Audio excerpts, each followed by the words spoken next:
오늘은 십자가 앞에서 깨지라, 십자가 앞에서 깨지라 라는 제목으로 하나님 말씀 증거하도록 하겠습니다. 이 비유는 쉬운 비유입니다. 보통 악한 포도원 농부의 비유 이렇게 얘기합니다. 이게 하나님의 마음을 보여주는 비유고, 예수님을 보낸 이유가 무엇인지 하는 것을 보여주는 비유고, 또 우리 인간의 악한 모습을 보여주는 비유이기도 합니다. 배경은 우리는 잘 모르지만 이스라엘 백성들은 이거 들으면 금방 연상이 되는 이미지가 있습니다. 이사야서 5장의 포도원의 노래입니다. 하나님께서 포도원 만들고 난 다음에 좋은 포도나무 심었습니다. 그래서 결과가 좋기를 바랐는데 그게 아니라는 거죠. 이사야서 5장 2절만 읽어드리겠습니다. 땅을 파서 돌을 제하고 극상품 포도나무를 심었도다. 그러니까 최고를 심었다는 것입니다. 그 중에 망대를 세웠고 또 그 안에 술틀을 팠도다. 하여튼 최선의 길을 했다는 거예요. 근데 좋은 포도 맺기를 바랐더니 들 포도를 맺었도다. 그러니까 좋은 조건이었는데 최상품이 나올 줄 알았는데, 극상품 포도나무를 심어서 극상품 포도가 나올 줄 알았는데 들 포도나무, 그러니까 형편없는 게 나왔다, 그런 뜻입니다. 이게 무슨 얘기예요? 이스라엘의 종교, 유대 종교를 말하는 것입니다. 하나님께서 그렇게 은혜를 주셨는데 그 꼴이 뭐냐, 그런 얘기죠. 이게 우리에게 정의라는 건 뭡니까? 그렇게 많은 은혜와 권능을 줬는데 교회의 그 꼴이 뭐냐, 성도의 그 모습이 뭐냐, 그런 얘기입니다. 그래서 다시금 이걸 회복시키기 위해서 종들을 보냈다라는 거예요. 종들이 누굽니까? 그게 선지자겠죠. 많은 선지자 보냈더니 다 죽여버리더라는 거예요. 마지막에는 아들을 보냈더니 그 예수님이죠. 아들까지 죽이더라, 그런 얘기입니다. 정리하면 포도원은 뭐예요? 이스라엘 또는 교회. 포도원 주인은 누굽니까? 하나님. 농부들은 누구예요? 당시의 종교 지도자들, 또 우리 자신. 종들은 누굽니까? 선지자들. 그리고 주인의 아들은 누구예요? 예수님. 그래서 결국은 이걸 놔두겠느냐 하는 그런 아주 간단한 비유입니다. 여기서 우리가 첫 번째 붙들어야 될 메시지, 도대체 우리 신앙성장의 제일 큰 적이 뭐냐는 거예요. 신앙성장의 제일 큰 적이 뭐냐? 우리 자신에 있는 이고, 에고 속에 있는 욕심입니다. 하나님께서 하나님 백성들에게 복 주기를 원하십니다. 여기 앉아있는 모든 성도들에게 다 복 주시기를 원합니다. 저에게도 그렇고 여러분에게도 그렇고. 창세기 12장 2, 3절을 보면은 내가 너로 큰 민족을 이루고 내게 복을 주어 내 이름을 창대하게 하리니 너는 복이 될지라. 너를 축복하는 자에게는 내가 복을 내리고 너를 저주하는 자에게는 내가 저주하리니 땅의 모든 족속이 너로 말미암아 복을 얻을 것이라 하신지라. 이게 아브라함에게 주신 축복이죠. 근데 아브라함의 자손인 우리들에게, 믿음의 아브라함의 후손들 아닙니까? 우리에게도 동일하게 주신 약속이라는 것입니다. 그럼 복 받아야 될 거 아니에요. 근데 하나님께서 약속하신 축복을 받지 못하는 이유가 뭐냐? 오늘 이 비유에서 보여주는 가장 중요한 게 이거예요. 욕심 때문에 그렇다. 욕심 때문에 하나님께서 주신 많은 것들을 누리지 못한다는 것입니다. 잘 보면은 예를 하나 들으면 그 앞부분에 나오는 얘기입니다. 예수님께서 마가복음 11장에 보면은 성전 정화하는 얘기가 나옵니다. 앞으로 다 하는 얘기니까 한번 정리를 해보자고요. 성전 정화를 했더니 종교 지도자들이 뿔이 났습니다. 분노했다라는 거예요. 그래서 예수님께 와가지고 분노하는 걸 또 직접적으로 안 묻죠. 어떻게 묻느냐 하면 마가복음 11장 28절 보니까 무슨 권위로 이런 일을 하느냐? 무슨 권위로? 네가 무슨 권위로 이런 일을 하느냐? 그랬다는 거예요. 그때 예수님이 질문으로 받아버렸죠. 나도 너에게 하나를 물어보겠다. 요한의 세례가 하늘로부터냐 사람에게부터냐? 대답해봐, 그랬다는 거예요. 사실 이 대답은 어려운 대답이 아니라는 것입니다. 왜 어렵지 않죠? 지금 그 유대 지도자들은 세례 요한의 그 세례를 인정하지 않는 사람 아니에요. 그러니까 당연히 땅으로부터 왔습니다. 그래야 될 거 아닙니까? 근데 그 말을 못했다라는 거예요. 이유가 뭐예요? 잘 보세요. 이유가 뭐냐? 답을 몰라서가 아니고 마음속으로는 사람에게서부터 왔습니다 라고 말해야 되는데, 그러면 백성들이 민심이 떨어가지고 자기들을 공격할까 봐 결국 자기 이익이 문제라는 거예요. 정답엔 관심이 없습니다. 진리엔 관심이 없어요. 자기 이익. 이게 왜 이런 일이 벌어졌냐 하면 세례 요한이 괘씸죄에 걸린 겁니다. 이유가 뭐냐? 잘 보세요. 세례 요한이 했던 일이 뭐죠? 광야에서, 요단 강가에서 막 설교를 막 하는 거예요. 그랬더니 많은 사람들이 설교 잘한다고 거기 또 따라다니네. 그리고 그것까지는 그래도 봐줄만 해요. 근데 문제는 뭐냐 하면 요단강에서 세례를 주면서 이게 죄사함을 얻게 하는 세례래요. 물 세례래요. 그런데 유대 종교에 있어서 오로지 죄 용서가 있는 제사는 어디에만 있어요? 성전에만. 성전 제사를 통해서만 죄의 사함이 있다고 가르쳤잖아요. 거기에 짐승의 제사가 있고. 그러니까 죄사하는 전매 특허가 누구에게 있어요? 사두개인들, 제사장들, 자기들에게 있는 거라고. 그런데 세례 요한은 성전 말고 바깥에도 죄사함이 있다라는 거예요. 물 세례 받으면 죄사함 받는다라는 거예요. 그러니까 영업에 도움이 안 되잖아요. 안 그래요? 자기 기득권에 대한 침해가 돼버리잖아요. 그리고 실제로 보니까 그들의 메시지보다도 세리요한의 메시지에 사람들이 더 영향을 받고 은혜를 받는 것 같이 보이니까, 그러니까 세리요한에 대해서 죽이고 싶은 마음이 생기는 거죠. 예수님이 그걸 아신 거예요. 많은 사람들이 세리요한이 진짜라는 거 알잖아요. 그래서 그 안에 생명이 있고 그 안에 하나님의 능력이 있다는 걸 다 알았다고요. 그런데 요한의 세례가 하늘로부터냐 사람에게부터냐, 자기들은 분명히 사람에게부터라고 말하고 싶은데 그것조차도 못하더라는 거예요. 얼마나 악질들인지. 왜? 그 말하면 또 민심이 떠날까 봐. 그러니까 어느 정도로 교활한 자들인지를 이중적으로 보여주잖아요. 자기가 믿고 있는 바도 말을 못할 정도로 악질들이라는 거예요. 우리도 지금 이렇게 살 수 있다는 것입니다. 여러분 이렇게 생각하면 돼요. 어떤 사람을 만나봤더니 뭘 열심히 길길이 뛰면서 뭘 하는 사람들이 있어요. 뭐가 저렇게 열심일까? 왜 저래? 왜 저래? 제일 중요한 게 뭔지 알아요? 자기 교회 떠날까 봐. 이게 이유예요.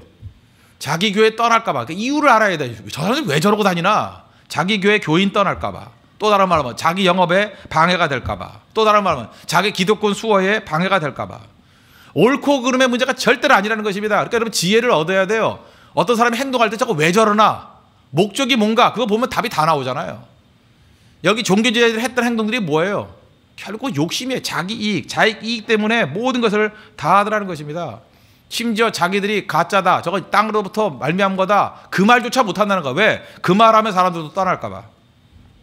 그렇다고 그러면 우리가 하나님 앞에서 가져야 될 생각이 무엇입니까? 우리도 마찬가지예요. 이런 사두개인이나 제사장 같은 모습이 될 수 있다는 것입니다. 왜요? 내 욕심 채우려고. 내 욕심만 채우기 위해서는 무슨 일도 다 하겠습니다. 그러면 이렇게 될 수 있다는 것입니다. 얼마든지 예수님도 부인할 수 있고 얼마든지 넘어질 수 있다는 거예요. 여기 농부들이 비유에 보면 아들 죽인 이유가 뭐예요? 욕심 때문이죠. 12절 보세요. 12장 7절. 그 농부들이 서로 말하되 이는 상속자니 자 죽이자. 그러면 그 유산이 우리 것이 되리라. 욕심이죠. 유산. 이득의 이득 때문에 그랬다는 것입니다. 야고보서 1장 15절 보니까 욕심이 잉태한 지 죄를 낳고 죄가 장성한 즉 사망을 낳느니라. 언제나 우리 욕심부터 시작된다는 것입니다. 욕심. 옛날에 뭐 타짜인가 거기 보니까 그런 뭐 그 대사가 나오대. 어떤 사람의 그 욕심만 알면 얼마든지 사기칠 수 있다고. 그죠? 뭐 그 영화에서 그런 비슷한 대사 두세 군데서 내가 들었던 것 같아요. 사기가 왜 가능한지 아십니까? 사기꾼들은요 항상 그 사람이 무슨 욕심을 가지고 있냐 그거 보는 거예요. 욕심이 읽으면 욕심 갖고 움직인다는 거예요. 그래서 욕심 부리는 게 굉장히 지혜로운 것 같이 보이지만 세상에서 제일 천치 같은 일이라는 것입니다. 욕심을 읽히면 안 돼요. 욕심 읽히면 그냥 끝나는 거예요. 그 동대문 시장이라는 데 가면은 도매상인지 소매상인지 그 다 알죠. 개인 구매하는 건지. 괜히 가가지고 자기가 무슨 뭐 소매상인 것 같이 가서 뭐 물건 파는 사람이냐 해도 안 되는 이유가 있다 그러죠. 딱 그 눈빛이 욕심이 있대요. 이거보다 한 사이즈 작은 거 없어. 이러면 가짜라는 거예요. 그죠? 자기 옷에 맞추려고. 그런데 객관적으로 옷 사는 사람의 특징이 무엇입니까? 이게 장사하는 사람이 옷 사갈 때는 그 자기 감정이 안 들어가죠. 욕심이 없다라는 거예요.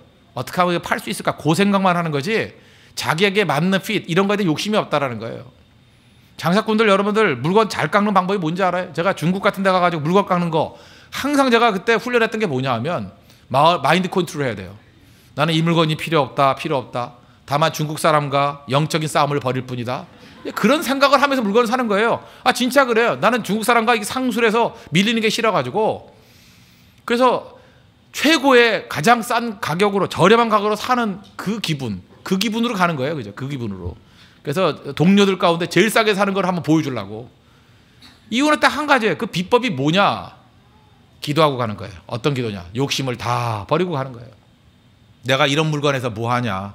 집에 가면 썩어지게 많이 있다. 나는 아무 물건도 필요 없다. 나는 오로지 그냥 약만 필요하다. 신약과 구약만 필요하다. 아무것도 필요 없다. 이렇게 마음을 비우고 가면요. 욕심이 없다는 걸 알면 얼마든지 싸워서 이길 수 있다는 거예요. 그런데 장사꾼들은 금방 알아요. 이 사람이 이 물건에 대해 욕심이 딱 생겼다. 그럼 그때부터 배짱 튕기다고. 그죠? 안 판다 그러고 그 가격에 이해를 안 된다 그러고 결국 욕심에 사로잡힌 사람은요. 주도권을 다 뺏겨버리는 거예요. 줄 수밖에 없는 거죠. 돈 다 주고 물건 사옵니다. 나 이제 바가지 쓴다는 걸 깨닫게 되고. 욕심이에요, 욕심. 결국은 악한 마귀에게 넘어지는 이유 중에 가장 큰 이유가 뭐냐 하면 욕심 때문에 이런 일이 벌어지게 된다는 것입니다. 성경을 보면 바리새인과 세리의 결정적인 차이점이 무엇입니까? 바리새인은 복 못 받았어요. 반면에 세리는 하나님께서 약속하신 복을 다 받았어요. 이유가 뭐예요? 지식을 놓고 본다 그러면 바리새인이 훨씬 많은 지식을 갖고 있었습니다. 성경 암송했고요. 날마다 예배드렸고요. 모든 걸 다 갖추고 있는 조건이 있었어요. 근데 바리새인의 특징이 뭐예요? 마음이 닫혀 있었어요. 왜? 욕심 때문에. 욕심이 있으면 마음이 닫혀버려요. 지금도 여러분 마음속에 욕심이 있으면요, 하나님 말씀이 들리질 않습니다. 뭐 설교를 들어도 세게 들어요. 내 욕심은 건들지 마. 그것 빼놓고만 들을 거야. 그러면 설교의 대부분이 걸려서 들을 게 별로 없어요. 들을 게. 은혜가 안 되고 앉았다가 졸다가 하는 거예요. 내 욕심이 박살이 나고 다 무너지고 난 다음에 주님, 내 마음이 완전히 가루가 돼버렸습니다. 다 비었습니다. 말씀만 해주십시오. 네, 주님 말씀이라 그러면 내 모든 걸 다 버리고 따르겠습니다. 그때부터 말씀이 스펀지까지 쭉쭉 들어오는 거예요. 그 다음에 성장이 있는 거죠. 씨 뿌리는 비유 보십시오. 거기 밭이 뭐예요? 하나님 말씀이 씨라 그랬잖아요. 씨앗이. 길가에 떨어지면 새가 와서 먹어버렸고, 뭐 돌짝밭에 떨어지면 뭐 밑에 돌이 있으니까 뭐 뿌리를 못 내린다면서요. 또 가시떨기에 떨어지면 뭐 염려, 재리에 뭐 유혹 이런 것 때문에 안 된다면서요. 다 공통점이 뭐예요? 욕심이에요, 욕심. 그런데 욕심 없이 다 버리고 좋은 밭이 뭐예요? 아무런 선입견이 없는 거예요. 그냥 말씀 주시면 다 받겠습니다. 그런 옥토에 떨어지면, 좋은 땅에 떨어지면 30배, 60배, 100배 열매를 맺는다는 거예요. 문제는 뭐예요? 내 마음밭이라고. 좋은 밭 되는 비결이 어디 있습니까? 욕심 다 박살내버리는 거예요. 욕심 다 죽이는 거예요. 그래서 언제나 열매가 오는 거예요. 100배의 축복을 받기를 원합니다. 그 어디에 나타나는지 알아요? 욕심 버리는 거예요. 욕심. 욕심 다 버려야 된다는 것입니다. 욕심 갖고 있으면 그때부터 아무것도 아니라는 거예요. 돈이 여러분들을 뭐 이룬다고 생각해요? 돈? 목회하다 보면요, 부자들 진짜 많이 만납니다. 근데 공통점이 있어요. 이상해요. 성공한 사람일수록, 돈만 있는 사람일수록 가정이 불행해요.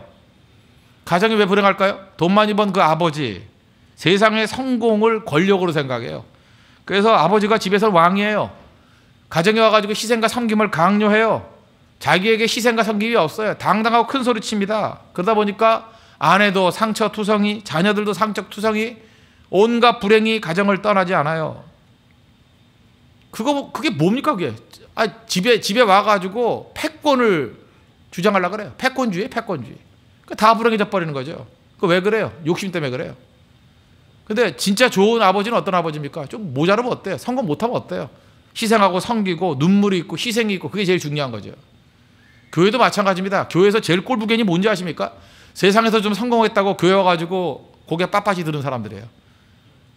욕심이다, 욕심. 그 사람 결코 하나 되지도 못할 뿐더러 교회에서 바보 되는 거야, 바보. 아무것도 아니죠. 하나님의 은혜 가운데 우리가 30배, 60배, 60배, 100배 열매를 거둘 수 있는 비결, 욕심 버리는 거예요, 욕심. 지금 예수님께서 계속해서 얘기하는 게 그겁니다. 너희들이 욕심 때문에 아들 죽이고 욕심 때문에 그렇게 되는 거 아니냐. 욕심 내려놔야 된다는 거예요. 오늘도 여러분들 욕심만 다 내려놓고, 주님 내 주여 뜻대로 행하시옵소서. 내가 주님 말씀하시면, 나 주님 종 아닙니까? 주님 날 마음대로 사용해 주세요. 어디든 보여주세요. 부름받아 나선 이 몸 어디든지 가오리다. 그런 마음 가지면요, 욕심 다 내려놓으면 이상한 일이 벌어질 거예요. 여러분 삶 가운데서 갑자기 열매 맺기 시작해요. 능력이 나타나기 시작해요. 그다음부터 인생이 쉬워져요. 그다음부터 나를 통해서 주변이 변하게 되기 시작한다고. 내 안에 기쁨이 있고. 욕심 내려놓으십시오. 그게 메시지라는 것입니다. 두 번째 단계 어떻게 되느냐? 십자가 앞에서 깨지는 게 중요하더라. 깨지는 거. 욕심 내려놓는다는 거. 욕심이 실체가 없으니까 뭔지 모르잖아요. 그러니까 한 걸음 들어가서 뭘 하면 되냐? 희생하면 돼요. 희생하면 죽으면 된다고. 8절 보세요. 이에 잡아 죽여 포도원 밖에 내 전전이라. 예수님 얘기 아니에요? 예수님 십자가 달린 거 죽었다, 그 얘기 아니에요? 그러니까 우리도 죽으면 돼요. 몇 번 죽어보십시오. 그러니까 희생해봐요. 아브라함도 그랬잖아요. 롯과 경쟁하지 않고 양보했잖아요. 네가 먼저 선택해 그랬잖아요. 선택해. 그래서 망했어요? 그때부터 하나님의 축복과 은혜가 넘쳐나는 복이 되잖아요. 복이. 우리는 왜 양보할 수 있죠? 왜 우리 자신을 십자가에 못 박을 수 있죠? 하나님의 축복이 있으니까. 뭐 자기를 주장한다고 됩니까? 우리 하나님의 축복 아래 살아가잖아요. 그거 여러분 믿습니까? 하나님 축복 아래 살아가잖아요. 하나님이 도와주시면 될 거 아니에요? 안 돼요? 저 불하면 어때? 하나님이 도와주시면 이기는 거지. 많이 양보해도 괜찮아요. 왜? 우리는 믿을 만한 백이 있거든요. 까지가 다 줘도 괜찮아요. 하나님이 도와주시잖아요. 창세기 26장에 보니까 이삭이 우물 팔 때마다 아비멜렉이 달라면 다 줘버리잖아요. 왜요? 하나님이 또 파면 또 주실 거니까. 축복해 주실 거니까. 그게 믿음의 백성들의 담대함이죠. 담대함. 그래서 갈라디아서 5장 24절 보니까 그리스도 예수의 사람들은 육체와 함께 정욕과 탐심을 십자가에 못 박았느니라. 옛날에는 정과 욕심. 그게 더 좋은 것 같아요. 정과 욕심. 우리 정도 못 박아야 돼요. 정을 정욕 그랬고, 욕심을 탐욕 그랬는데, 탐심 그랬는데 옛날 성경이 더 좋은 것 같아요. 정과 욕심. 우리의 그 정, 우리의 욕심, 십자가에 못 박으면 그때부터 길이 활짝 열린다는 것입니다. 저는 이게 뭐 의자에 앉으면 잠깐 졸아요. 그 버릇이 돼서 그런지 모르지만, 하여튼 전 뭐 딴 사람이 운전할 때도 옆에 앉으면 졸고, 내가 하여튼 그 좋은 영화 300을 보다 좋은 사람이에요. 그러니까 뭐 어떤 사람인지 알겠죠. 근데 300을 한 200밖에 못 봤어요. 보다 맨날 졸아가지고 다 못 봤어요. 그 다음에 주라기 공원 3인가요? 그걸 내가 10분 보다가 매번 자가지고 3번 봤는데 3번 다 잤어요. TV에서 뭐 설날 특집 할 때도 또 잤어. 그래서 나 그 뒷부분 몰라요. 어떻게 되는 건지. 주라기 공원 어떻게 됐어요? 몰라요, 나 그거. 보다가 자고. 전장과 평화도 맨날 전장 보고 평화를 못 봤어요. 너무 길어가지고 계속 못 봤어요. 지난 그 금요일 날 뮤지컬, 우리 뭐 21기였던 자매, 김혜성 자매가 그 작곡을 해요. 심야 식당. 그 보러 갔어요. 갔는데 물론 후반부는 잤지만 그래도 꽤 봤어요. 그 일본 만화 원작이라는 얘기 들었어요. 밤 12시부터 아침 7시까지 손님이 원하는 음식을 만들어주는 식당 주인 이름이 마스터. 추억의 음식 만들어주고, 뭐 그죠? 소세지 뭐 음식 만들어주고 그런 거예요. 거기가 외로운 사람들 와가지고 쭉 얘기 나누는 거. 제가 정확히 주제를 파악했는지 모르지만 인생에 필요한 것은 따뜻함이다, 외롭다, 뭐 그런 위로가 필요한 시대다, 뭐 그런 게 메시지였던 것 같아요. 제가 그 김혜성 자매는 옛날 뉴욕에 있을 때, 그 임신했을 때 기도도 해주고 그랬던 자매입니다. 근데 우리 한국에 와가지고 굉장히 그 뮤지컬 쪽에 또 명망 있는 작곡가가 돼 있더라고요. 그죠? 그래서 뭐 잘 좋았습니다. 뭐 김종욱 찾기 뭐 이런 것도 했다면서요. 내가 보니까 뭐 연기자보다도 음악이 좋더라고요. 물론 잠에서 눈 감고 들었지만 하여튼 음악은 들을 수 있잖아요. 그죠? 참 좋더라고요. 근데 심야 식당도 좋았지만 제가 4년 전에 봤던 뮤지컬이 또 하나 있었어요. 버스라고. 버스 아세요? 버스. 근데 그것도 보다가 또 자긴 잤지만 그래도 많이 기억이 나요. 2009년이라고 기억나는데 상업주의에 찌든 음악을 만든 일에 환멸을 느꼈던 작곡가가 주인공이었던 것 같아요. 주인공. 시골에 갔다가 평생 잊지 못할 경험을 하죠. 마을에 한 버스 운전사가 온 다음부터 마을 분위기가 막 바뀌더라. 뭐 그런 얘기였던 것 같아요. 버스 안은 어디 이동하는 교통수단인가 동시에 그죠? 질펀한 수다가 이렇게 펼쳐지는 장이기도 해요. 뭐 많은 사람들 타니까. 거기 어떤 이장 아저씨는 뭐 국회의원 쫓아다니다가 뭐 한 자리 하려고 그러는 아저씨도 있고, 뭐 어떤 아줌마 막 수다 떠는 아줌마도 있고, 어떤 할아버지 뭐 온통 불만이에요. 그죠? 투덜이 할아버지도 계시고. 그 다음에 또 거기 또 그게 가끔 재밌는 거 하려니까 어떤 남녀가 애정 생각을 해요. 버스에 앉아가지고 뭐 서로 이상한 짓 하고, 그래서 눈꼴시게 만들고. 버스 안이 뭐예요? 작은 세상이에요. 작은 세상. 작은 세상을 보여주고 있습니다. 그런데 특별히 그 운전사 아저씨는 이질감을 느낄 정도로 격이 달라요. 참 거룩한 아저씨예요. 뭔가 좀 달라요. 그 아저씨가 핵심이죠. 이게 버스 안에서 근데 마지막에 싸움이 벌어져요. 무슨 뭐 고추농사 뭐 그걸로 시작했다가 뭐 정치 싸움 벌어지고, 지금도 그러지 않으면 정치 얘기하면 뭐 보수와 진보 막 싸우잖아요. 그죠? 종교 싸움까지 벌어지고. 하여튼 버스가 난장판이 되는 그런 얘기예요. 그러다가 이제 클라이막스가 뭐냐면 버스가 이렇게 골짜기 내려가다가 브레이크 고장이 난 거예요. 한쪽은 절벽이고 한쪽이 낭떠러지. 그래서 뭐 아저씨가 이렇게 잘 뭐 해가지고 피해 나갔는데 마지막 순간 그 건초더미 있는데 빡치게 하면 되잖아요. 그게 서잖아요. 그래서 건초더미 향해서 막 나가려 그러는데 그 앞에 아이가 하나 서 있는 거예요. 순간적인 결정이죠. 아이를 치고 아이를 죽이면서 건초더미에 가서 부딪히면 버스에 있는 사람은 사는 거고, 아이를 살리겠다가 핸들을 꺾으면 버스에 타고 있는 7명이 다치거나 죽을 수 있는 그런 상황. 근데 그 순간적인 상황에서 이 버스 운전자 아저씨가 아이를 치우고 건초더미에 부딪혀서 버스를 멈추게 만들죠. 이게 마치 마이클 샌들 교수의 정의란 무엇인가 거기 나오는 딜레마죠. 그죠? 딜레마. 거기 뭐 거기도 비슷한 얘기 나오잖아요. 그죠? 뭐 기차 얘기 나오는데. 근데 그 아이가 누구예요? 운전사의 아들. 그러니까 딱 예수님의 십자가를 보여주는 그런 뮤지컬이겠죠. 사람들이 운전기사의 아들이었다는 것을 알고 난 다음에 구원을 경험한 모두가 충격 속에서 새 인생을 살아간다. 뭐 그게 끝이었던 것 같아요. 근데 마지막 그 장면이, 그 노래 장면이 기억이 나는 것 같아요. 누군가 사랑했기에, 누군가 희생했기에 이제 우린 새로운 삶을 살 수 있다. 참 복음이죠, 복음. 누가 희생했어요? 기사의 아들. 예수님이겠죠, 예수님.